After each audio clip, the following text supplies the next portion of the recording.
I'm Ann Zura from Zura Financial Advisors. Trusts today aren't your grandmother's trusts. Using a South Dakota trust, you can have more flexibility and control over the intent. Now that we know who's whom in the trust, what other questions do you need to ask? I'll start with, what if you are asked to be a trustee? What are your responsibilities? Remember, you're the person responsible for the assets being held for the beneficiaries. If you're asked to be a trustee for a friend or family member, read the trust. If you don't understand it, don't agree. What are your options when setting up a trust? The two avenues you can take are corporate or individual, or a combination and separate out the powers. Here are some questions you need to ask when setting up the trust. What is the duration of the trust, or how long is the trust expected to last? What is the value of trust assets? How is it valued? Is it liquid or privately held assets? When deciding who will be the beneficiaries of the trust, ask yourself, who do you want to benefit from the assets? You may know right now that you want your children and your spouse, but think of who you would want in the future. Consider any potential change in circumstances, such as divorce, death, marriages, grandchildren.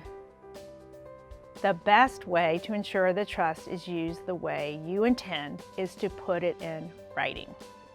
An example where the intent is unclear is a granddaughter who is the beneficiary is in her 80s and the trust will not help pay for her care because the trustee is deciding the use of the assets. Next is the term spendthrift. This person gives an independent trustee full authority to make decisions as to how the trust funds may be spent for the benefit of the beneficiary. This is needed in a case where the beneficiary can't be trusted with the money. In a sense, it's to protect them from themselves or other people, such as a creditor, a former spouse, or even lawsuits. Decide what's important to you. How do you want the beneficiary to spend the trust? The best practice is to set distribution standards. Those are parameters you get to define. For example, you could decide the trust is meant to support higher education. You can set guidelines for what that means, such as a traditional 4-year degree and graduate school, but not technical school.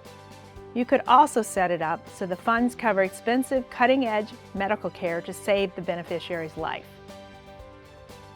You don't have to be specific when composing the trust. Discretionary distributions are designed to be more flexible, but it can be risky and a liability for the trustee. Another downside is it's more complicated to administer. This leads to the benefits of a South Dakota trustee infrastructure, which allows for a distribution committee.